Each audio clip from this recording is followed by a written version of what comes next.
ጠዋት ከእንቅልፋችሁ ስትነቁ ገና ምንም ሳይጀመር የጭንቀት፣ የድካም፣ የፍርሃት ስሜት ተሰምቷችሁ ያውቃል? ዘመናዊው የነርቭ ሳይንስ ኒውሮሳይንስ ያረጋገጠውና አባቶቻችን ዘወትር የሚያስተምሩን የጠዋት ጭንቀትን በአስተማማኝነት የሚያጠፋ አስገራሚ ምስጢር አላቸው። በቀጣይ በዝርዝር የምንመለከተውን ጠዋት ላይ ድምፅን አውጥቶ መጸለይና በተመስጦ ለአምላክ መስገድ በአእምሮአችሁና በነርቭ ስርዓታችሁ ላይ ምን አይነት ተአምር እንደሚሰራ ስታውቁ መቼም ቢሆን ጸሎት ሳታደርጉ ከቤታችሁ አትወጡም። ዛሬ ጭንቀትን በመንፈሳዊ ጥበብ የምንፈውስበትንና ሳይንስም ያረጋገጠውን ትልቁን ምስጢር እንመለከታለን። የሰው ልጅ አእምሮ ጠዋት ከእንቅልፉ ሲነቃ ለቀኑ ተግባር ራሱን ለማዘጋጀት ኮርቲሶል የተባለ የጭንቀትና የንቃት ሆርሞን ወደ ደማችን ይረጫል። ይህ ሆርሞን በተፈጥሮው ጠቃሚ ቢሆንም እኛ ግን ገና አይናችንን እንደገለጥን ስልካችንን ስንከፍት፣ መጥፎ ዜና ስናነብ ወይም ስለ ቀኑ ፈተና ስንጨነቅ የኮርቲሶል መጠኑ ከቁጥጥር ውጪ ይጨምራል።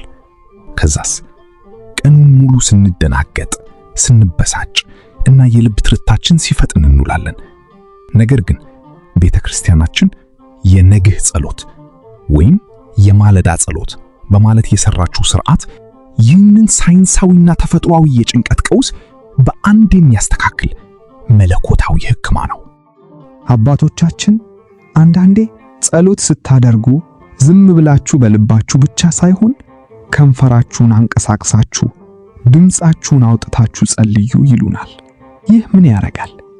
ዘመናዊው ሳይንስ አእምሮአችንን ከልባችንና ከሆደቃችን ጋር የሚያገናኝ ቬገስ ነርቭ የተባለ እጅግ ወሳኝ የነርቭ መስመር እንዳለ አረጋግጧል። ይህ ረጅም ነርቭ ሰውነታችንን የማረጋጋት እና ሰላም የመስጠት ፓራሲምፓቴቲክ ኃላፊነት አለበት። ታዲያ ይህን ነርቭ እንዴት እናነቃቃዋለን? ሳይንሱ የሚነቃቃው በድምፅ ንዝራት ቮካላይዜሽን ነው ይላል። ጠዋት ተነስታችሁ አባታችን ሆይ ስትሉ፣ ውዳሴ ማርያም ስታነቡ፣ አሊያም የመዝሙረ ዳዊትን ቃል ድምፃችሁን አውጥታችሁ ስትደግሙ በጉሮሮአችሁ ውስጥ የሚፈጠረው መንፈሳዊ የድምፅ ንዝረት ቬገስ ነርቭን ቀጥታ ያነቃቃዋል። ያኔ አእምሮአችሁ አደጋ የለም፣ ሁሉም በፈጣሪ እጅ ነው፣ ተረጋጋ የሚል ፈጣን መልእክት ለሰውነታችሁ ያስተላልፋል። የደም ግፊታችሁ ይስተካከላል፣ ጭንቀታችሁም እንደ ጉም ይበተናል።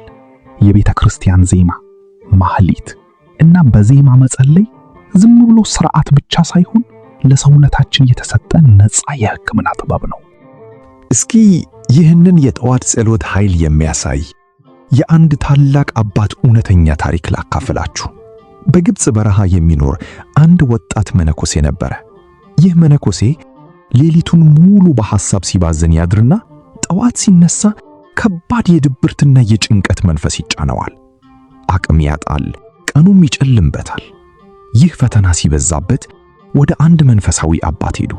አባቴ፣ ገና ከእንቅልፌ ስነጋ አእምሮዬ በከባድ ሐሳብ ይሞላል፣ ሰላም አጣሁ አላቸው። አባቱም ልጄ ሆይ ጠዋት ስትነቃ የዓለም ድምፅ ወደ ጆሮህ ከመግባቱ በፊት ያንተ ድምፅ ወደ እግዚአብሔር ጆሮ ይግባ። ከእንቅልፍህ እንደነቃህ ወዲያውኑ መሬት ላይ ወድቀህ ስገድ። አቤቱ የነግህ ብርሃን ይሆንክ አምላኬ ይህንን ቀን ባርክልኝ ብለህ ድምፅህን አውጥተህ ጸልይ አሉት። ያም ወጣት መነኮስ የተባለውን አደረገ። ጠዋት ላይ አእምሮ ሐሳብ ሊያመጣ ሲል እርሱ ግን በአካሉ እየሰገደ ድምፁን አውጥቶ መጸለይ ጀመረ። ከጥቂት ቀናት በኋላ ያ ጠዋት የሚጫነው የድብርትና የጭንቀት መንፈስ ሙሉ በሙሉ ተወገደለት። ይህ ታሪክ ወደ ሌላው አስገራሚ የሳይንስ ግኝት ይወስደናል። እሱም ኒውሮፕላስቲሲቲ ይባላል።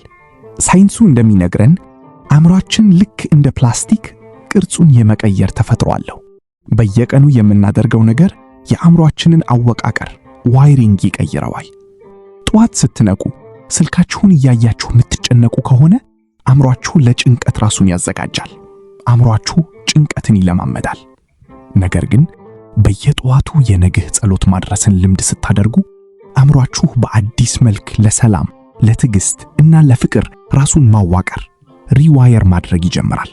በዘመናዊ የነርቭ ሳይንስ ጥናት መሰረት በየቀኑ የጠዋት ጸሎት ሜዲቴሽን ወይም ፕሬየር የሚያደርጉ ሰዎች አእምሯቸው ላይ ፍርሃትን የሚቆጣጠረው ክፍል አሚግዳላ መጠኑ ሲያንስ፣ ማስተዋልንና መረጋጋትን የሚቆጣጠረው ክፍል ደግሞ እጅግ እያደገ መጥቷል። አያችሁ፣ ጸሎት ነፍስን ብቻ ሳይሆን የአእምሮን አካላዊ ቅርጽ ጭምር የሚቀይር ኃያል መለኮታዊ ጥበብ ነው። ከዚህም ጋር አያይዞ የኦርቶዶክስ ተዋሕዶ ቤተክርስቲያናችን ከነግህ ጸሎት ጋር የምታስተምረው ሌላ ትልቅ ምስጢር አላት። እሱም ስግደት ነው። ጧት ላይ ግንባራችሁን መሬት ላይ ያስነክታችሁ የአምልኮ ስግደትን ስትሰግዱ አካላዊና መንፈሳዊ ተአምር ይፈጠራል። በመንፈሳዊው መነጽር ስግደት የትዕቢት መንፈስን ይሰብራል፣ ትህትናን ያመጣል፣ የአምላክን ኃይል ያለብሰናል። በሳይንሱ ደግሞ ስትሰግዱ ወደ ታች ዝቅ ስትሉ ንጹህ ደምና ኦክሲጅን ወደ አእምሮአችሁ የፊት ክፍል ፍሮንታል ሎብ በብዛት ይፈሳል። ይህ የአእምሮ ክፍል ትክክለኛ ውሳኔ እንድንወስን፣ ትኩረት እንድናደርግ እና ስሜታችንን እንድንቆጣጠር የሚረዳን ወሳኝ ማዕከል ነው። ጠዋት ላይ አዘውትሮ የሚሰግድ ሰው ቀኑን ሙሉ አእምሮ ንቁ ነው። በቀላሉ አይበሳጭም፣ ትክክለኛ ውሳኔዎችን ይወስናል። በተጨማሪም ስግደት ከምድር ጋር በማገናኘት ግራውንዲንግ በሰውነታችን ውስጥ የተጠራቀመውን አላስፈላጊ ጭንቀትና የኤሌክትሪክ ኃይል ኔጌቲቭ ኤነርጂ ወደ መሬት ያወጣዋል። አባቶቻችን ስገዱ ሲሉን አምላክ የኛ ስግደት አስፈልጎት ሳይሆን ለኛውን ጤናና ሰላም ሲባል ነው። መዝሙረ ዳዊት ምዕራፍ 5 ቁጥር 3 ላይ አቤቱ በማለዳ ድምፄን ትሰማለህ፣ በማለዳ በፊትህ እቆማለሁ እጠብቃለሁም ይላል። የነገሥታት ንጉሥ የነበረው ቅዱስ ዳዊት በዙሪያው ብዙ ጦርነት፣ ጠላት እና ጭንቀት እያለበት ነገር ግን አእምሮውንና መንፈሱን የሚያድሰው በማለዳው ጸሎት ነበር።